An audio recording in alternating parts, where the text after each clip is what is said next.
You all heard about shallow water blackout? Yep. Yes. Probably in Samba, not the dance. Is that a dance? Not the dance. Different kind of dance. Ash is good at that. Yeah. Now, you probably need to define Samba for some of the guys. Yeah, I will. Australian Samba. Australian Samba, yeah. Basically, when you go free diving, it doesn't have to be spearfishing. It can be free diving. It can be static apnea, meaning holding your breath in the pool or in the bathtub.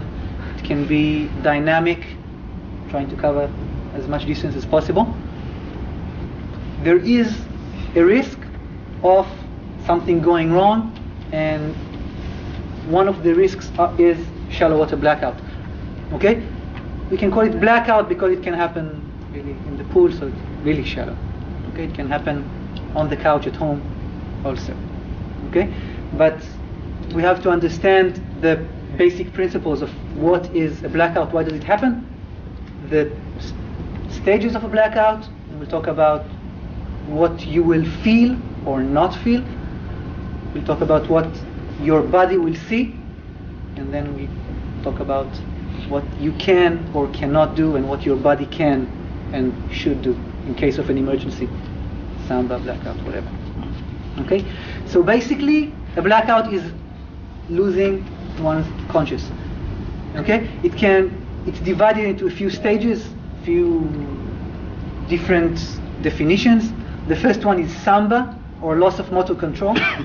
It's a partial loss of physical or mental integrity, meaning you get to the surface, and it always happens on the surface as you exit the water, during your first breath, or from then on to say 10 to 15 seconds afterwards.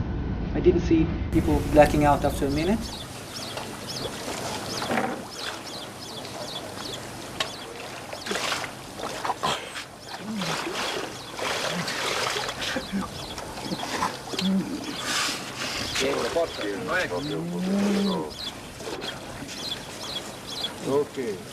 Okay.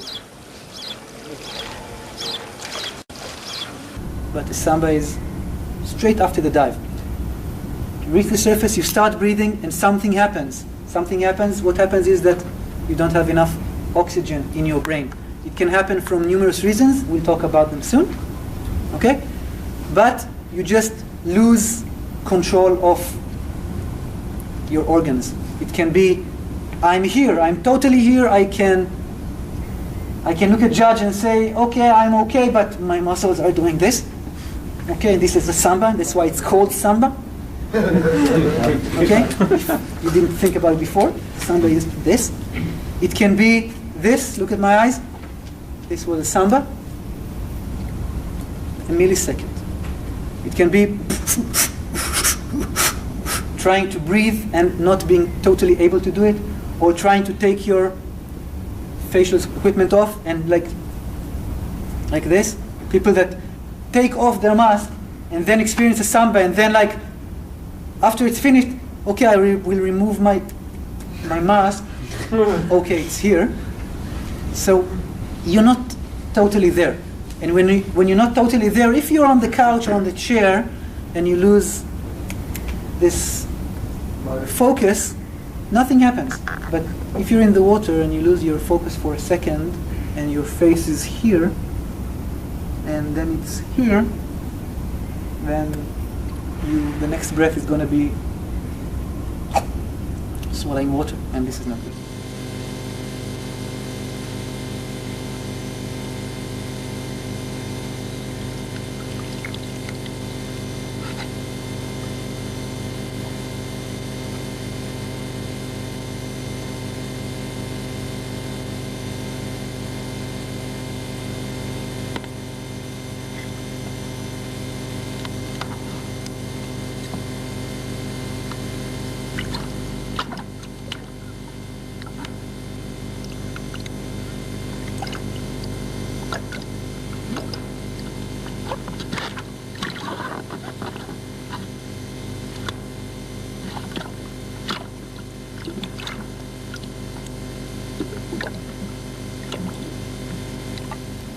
This is the first stage, Samba, okay? It happens from the moment you exit until a few seconds afterwards. Okay? It disappears by itself. Most freedivers, most people can deal with it by themselves. Okay? In 95% of the cases, you're able to deal with it by yourself. In the last 5%, you're not, and for those 5%, it's not good. It's a lose-lose situation. Okay? So you have to think about it every time you go diving, and we'll talk about what's going to happen if you don't think about it. Second stage is a blackout. A blackout occurs from the moment you surface or even under the water. It can happen at 10 meters, 5 meters. It involves lack of oxygen due to rapid changes in pressure. Okay, it happens in the last few meters because the pressure changes most rapidly there. Okay, we won't go into the physiology and stuff. It's for a different time. But the difference, the main difference between a samba and a blackout is that a blackout is a total loss of physical or mental integrity. That means that the diver cannot do anything by himself. Okay? It's like a rag doll. You just lose your conscious and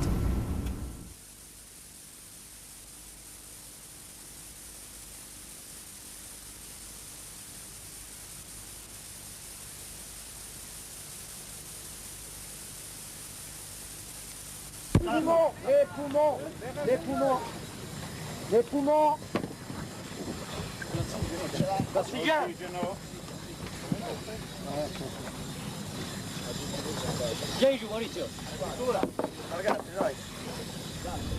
the next breath that you're going to take, and you will probably take a breath after a few seconds because it's like a reset.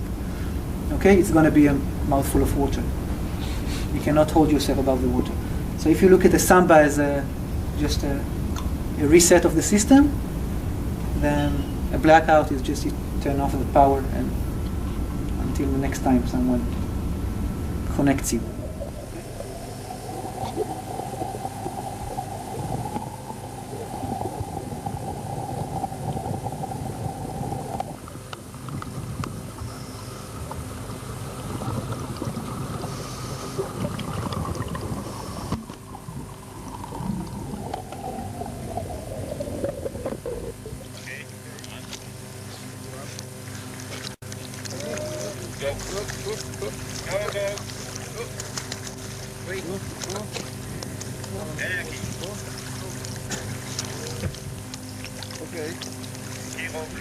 Now, a blackout, as I said, you're just relaxed. All the muscles are relaxed. The body is not doing anything.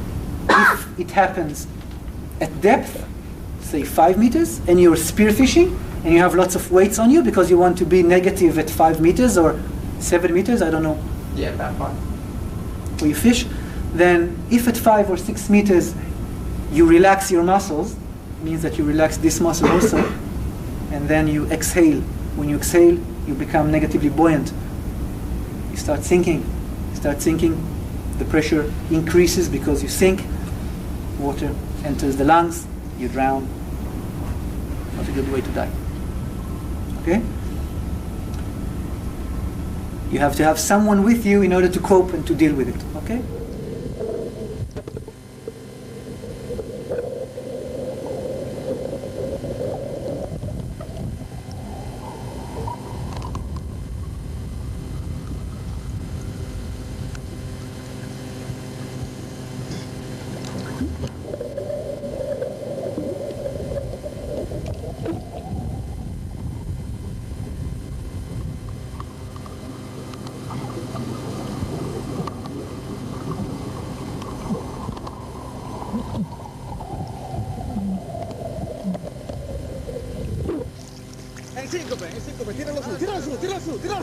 Tíralo su.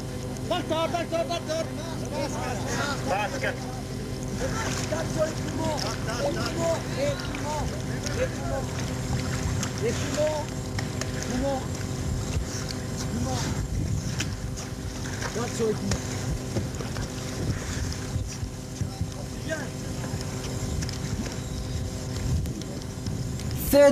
Third part of losing consciousness is a severe blackout. It happens at depth usually, greater than 5-6 meters. You black out at about 10 meters because you went way over your limits. You go down, you get entangled with the rope, you shoot a fish, you start pulling, you start trying to pull him up, and then you finish your oxygen stores before you get to 10 meters. You are hypoxic. You get to 10 meters, you black out, you continue going up, you have less and less oxygen, and then what you see is this. People are convulsing. Okay? It's not this, it's this. The diver, of course, will not reach the surface by himself. He will exhale, start sinking. When you take him up, he will be totally cramped. Okay? Jaws locked, eyes rolling, blue in the face, blue in the lips. Okay, and unless you do something radical, something very precise, very quick, then the diver will not regain consciousness, probably. Okay?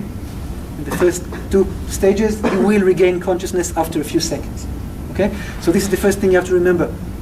Usually, a blackout ends by itself after a few seconds, as long as the diver has his face above the water.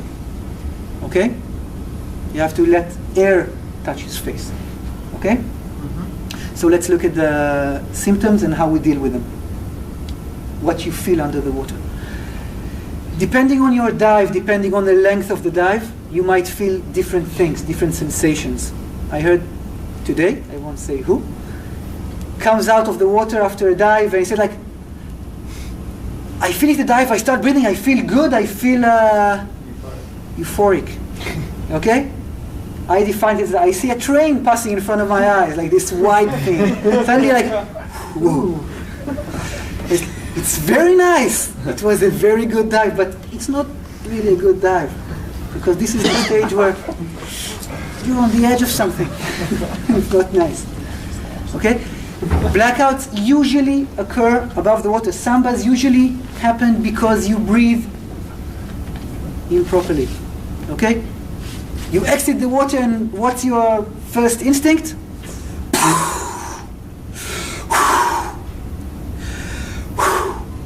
You do this, you don't have air in the lungs, you don't have oxygen in your lungs, it's the end of the dive, and then oxygen is basically sucked from the blood circulation into the lungs, and the next thing that happens, you don't have blood in you don't have oxygen in the brain, and then you don't remember anything. Okay? So you reach the surface, you're breathing correctly, and then you feel this sensation. It can happen even before, if you did a dive which exceeded your limits or was close to your limits. You might feel burn here, which is not bad, by the way. It's lactic acid buildup. It means that your body worked during the dive. Okay? You might feel, I heard people saying, I kept seeing a certain picture that I saw on the bottom. This is what happened to me. Once in my life I had a samba. This was during an experiment we did in order to check whether a certain kind of warm-up induces a samba. It did. You passed that one. Yeah.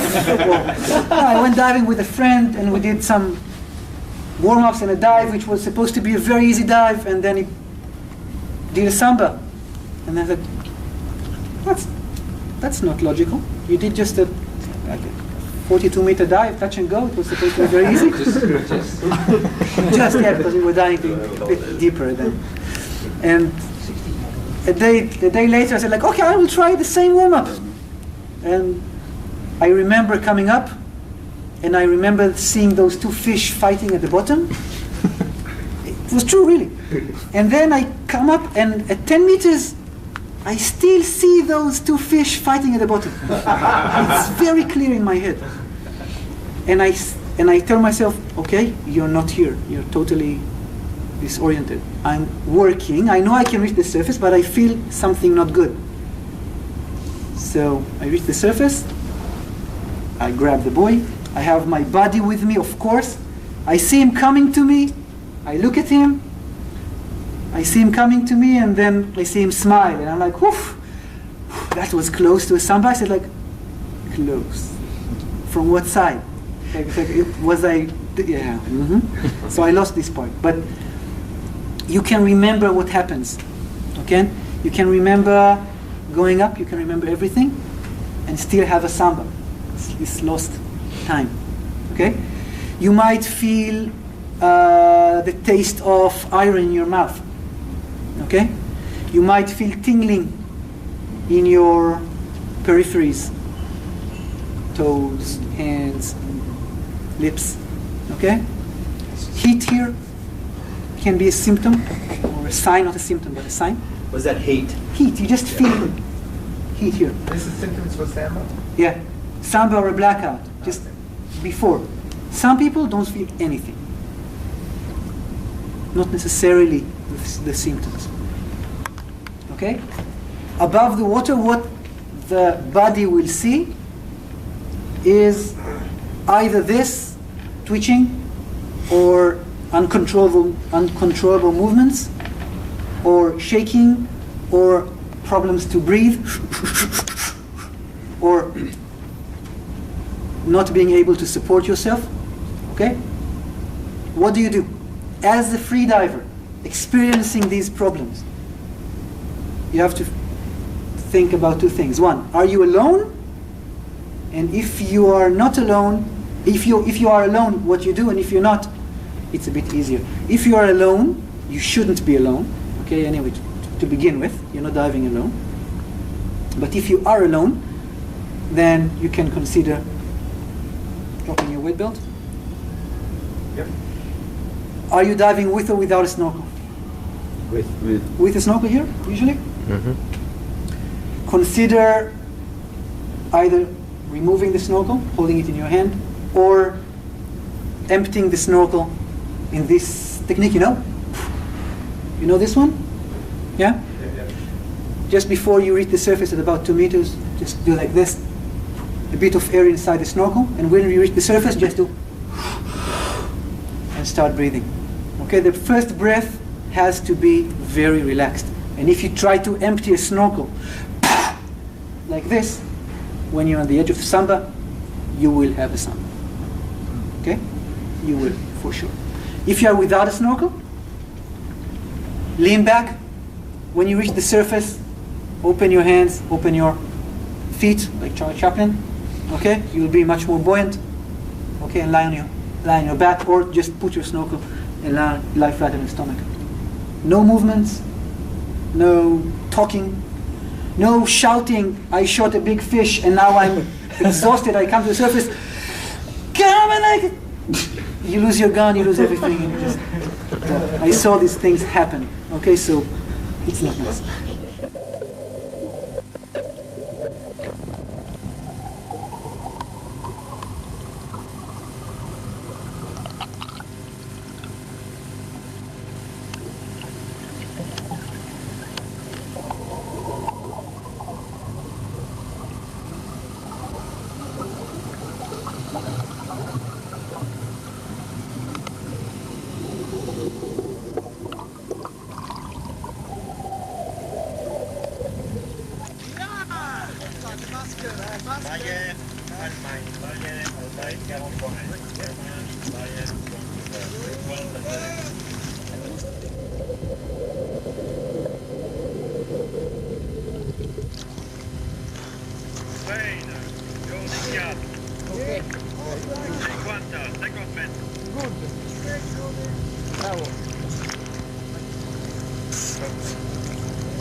Okay?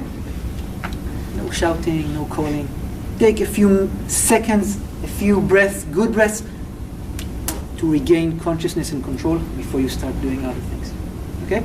If you have a body, and he's with you, and he sees these things happen, what do you do with the body? As I said, the first thing you have to understand is that usually, or 99% of the cases, a samba ends after a few seconds by itself.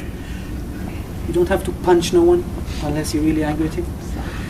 Okay? You don't have to pour water on him. Nothing. Hold him above the surface. If it's a samba, it happens above the surface. Hold him above the surface. wait for a second, 2 seconds. If he doesn't regain consciousness, remove his mask. Do not throw it, because after 5 seconds he will ask for it. Okay? So put it on your hand. He will punch you. He will punch you in 4 minutes. Okay? Put it on your hand. Okay?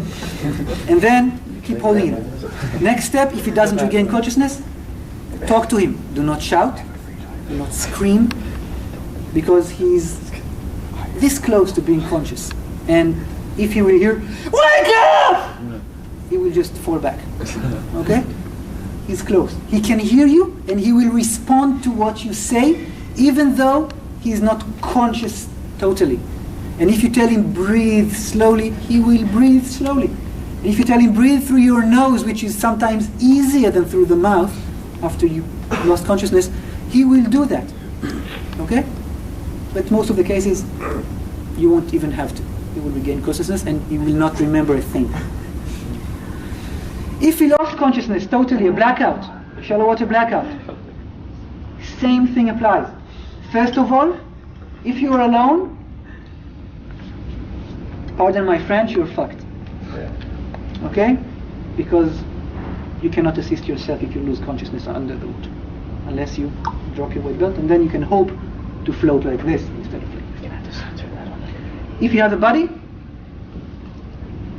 you notice, the first thing you will notice is someone stop kicking. And many freedivers, including me, stop kicking on the way up. You just glide on the way up on the last few meters. Yeah, but if someone stops gliding at 10 meters, and you see it's not like, okay, I stopped gliding, but it's like,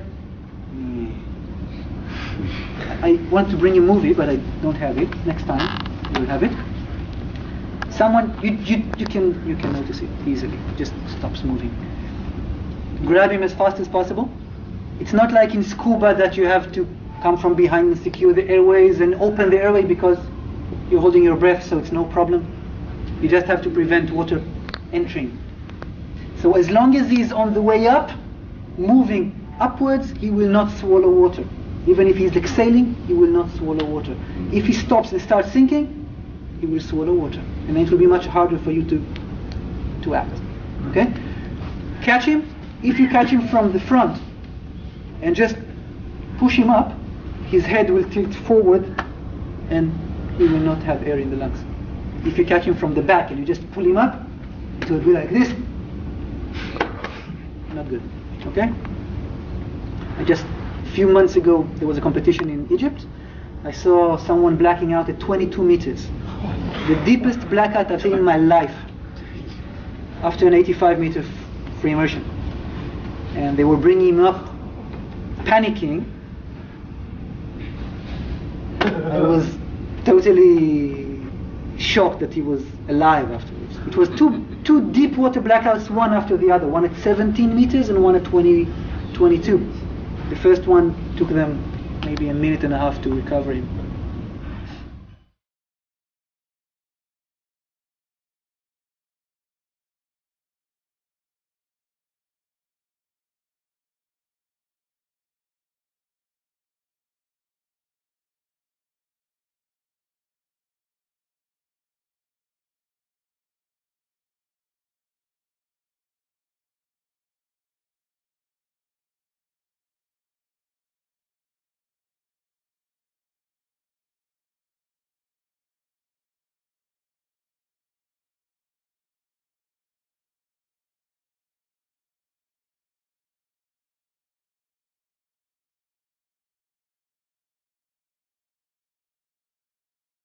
Okay, you reach the surface, you float the person, remove the facial equipment, the mask in this case probably for you, put it on your hand. If you have to remove the weight belt, remove the weight belt. Okay? It's more important than anything else. Talk to him.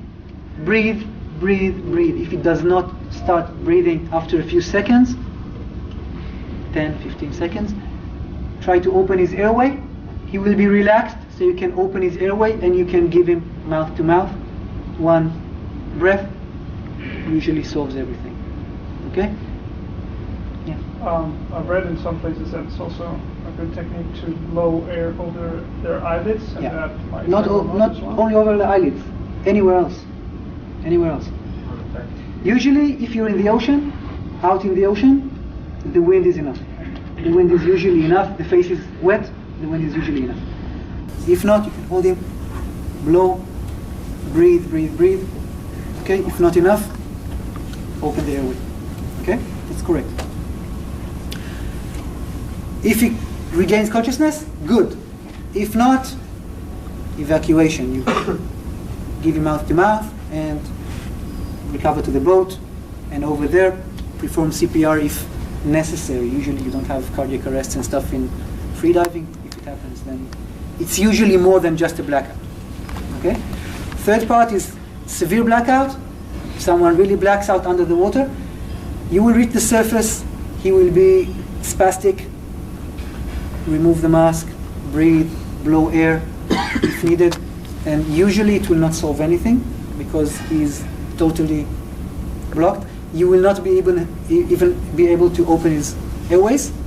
This is from experience. When I was struggling with someone for a good few seconds, and the only way to do it is, instead of mouth to mouth, it's mouth to nose. Okay. If you are more than two people, then one is supporting, one is performing the mouth to mouth. Okay. After a blackout, after a samba, after a severe blackout, you do not dive the same day. The day is finished, even if it was your first warm-up dive. Okay? You do not dive after a blackout or a samba at all. Okay? The same thing can happen in a swimming pool. The same thing can happen in dynamic. And bear in mind, more people died in dynamic disciplines, training, than in depth, because it's so shallow and people push it so much. So just remember, if you're training, train correctly, train wisely, train with the body that knows what he's doing and what to do in case something happens to you. Okay? And ask questions. If you don't know something, if you don't understand something, ask questions. That's why you have these meetings here. It's important to have meetings. You're lucky. Questions? What do you do if water enters their lungs, or if they're not responding? It's a problem. If water enters lungs, it's drowning. As long as water didn't enter the lung, it's called near drowning, and it's much easier. If water penetrates the lungs, and you manage to regain the diver's consciousness, okay, with mouth to mouth or whatever, he has to go to the hospital. Okay, if there is any chance of water entering the lungs, he has to go to the hospital, because then you have secondary drowning. Okay, you have salt water in the lungs, it pulls in water, and then a day later the person dies in the hospital or at home when he goes to sleep. Okay, it happens a lot for people that drowned in swimming pools. They said, it's okay, I'm okay. And then a few hours later, the airways are blocked. More questions? Yeah. So it's recently I've been diving to say 10-15 meters and I continue spearfishing. I get the tingling or the numbness in my left hand. Yeah. Get out of the water, or what do you suggest? Change the way you dive. Mm-hmm. Change the rhythm, change the length, reduce the length of the dive, reduce the depth of the dive, change your warm-up sequence. I don't know what caused it, so I cannot tell you what to do, but you have to understand that there are things. Blackouts can be, you can have a mental blackout, okay, not even physical. I know someone that could do 29 meters easy with a long breath hold at the bottom, but every time he tried to do 30 meters touch and go, he would black out, he would have a samba. Comes up, I knew it was going to happen. Every time for a month, because he had a problem here. So it can be the same. You have to understand what caused the problem. That's good. Could you just give us a few more examples of what might help or might actually cause blackout? Like, What example, hyperventilating or not enough recovery? Okay. Okay, causes for blackouts. First one is hyperventilating. Okay, hyperventilating, you all know what it is. Breathing fast and deep breaths. Okay. If you breathe before the dive and you start feeling tingling before the dive, do not dive. Wait until it's gone. Breathe slower breaths. You don't have to breathe the whole volume of the lungs every time and strong because you're not used to it. Okay, breathe a bit less. Second, improper exhalation after you surface. A very, very big effect on the way you continue. You have to exhale passively. This is exhaling actively. This is passively. And then a good inhale, and then again. Do not. You straight away start feeling this. Do not extend your limits. Okay, do not go over your limits. If you are experiencing contractions at the bottom, this is contractions. The urge to breathe, the urge to swallow, and then you start feeling the chest contracting. If you feel this happening to you under the water at 10-15 meters, go up. Okay? It's still not dangerous. I know people that have it on the way down at 50 meters, and they continue to 80. Then come up clean. If I have 2 contractions on a 70-meter dive, I'm like, I have contractions on the way up.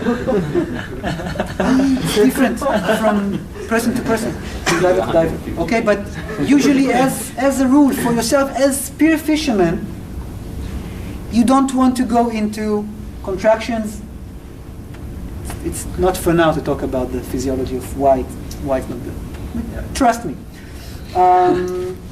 Not necessarily because of the blackouts, because it will make your dive much better if you don't. Is hyperventilation only quick breaths or also long and deep breaths? Every breath basically that is longer than usual reduces the amount of carbon dioxide, which is hyperventilation. But you can do it, okay,